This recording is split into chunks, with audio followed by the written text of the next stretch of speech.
Since New Leaf started in November 2014, we've supported over 1,300 people, 82% of who tapped into our stabilisation and upskilling/employment support. 58% of our trainees have managed to find employment after engaging with our programme, so we really do what we say we're going to do and help people to progress. The mission is to use our lived expertise in order to engage people still trapped within the criminal justice system and wider communities to stabilise, upskill and then progress into employment. Training at New Leaf involves gaining as much support as possible, gaining more qualifications, helping you get into work, CV writing, English. Work with care leavers, anybody and everybody who needs us, who faces multiple and complex barriers to employment. We stabilise firstly, so that might be sourcing housing for somebody who doesn't have anywhere to live or is sofa surfing. It might be tapping them into mental health support, substance misuse support. Once they're stabilised, then we move to the upskilling. So what do you want to do with your life? How are we going to help you to get there? Tap them into opportunities to do so. These type of organisations play an absolutely mission critical role in the whole sort of structure of society.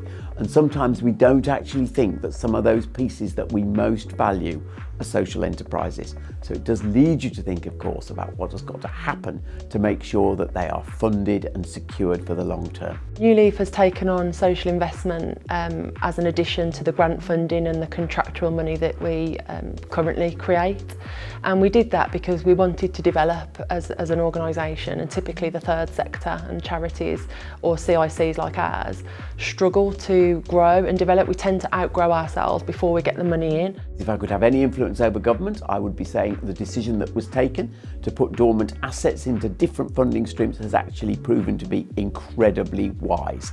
But you also come to the fact that you've got to build the capabilities locally to be able to access that funding that probably is available, but that could seem a very simplistic thing to say to young, small social enterprises wanting to set up. So how they're helped to access that finance is really important. The social investment that we received from Forward Enterprise Fund and Sumerian has allowed us to be more dynamic and responsive to the needs of our community, as opposed to grant funding, for example, which is often highly restricted in terms of what you can spend that money on. It's allowed us to grow capacity in terms of staffing, it's allowed us to take on more premises. The job that I've got now was all because of New Leaf. The future plans for New Leaf massively include using our Ethical Recruitment Agency to fill the gaps that employers are currently facing in terms of skills and labour shortages. It's the responsibility of the third sector to think of how we become sustainable and manage our money in our own right like a business, but still having that community heart and that community drive and focus.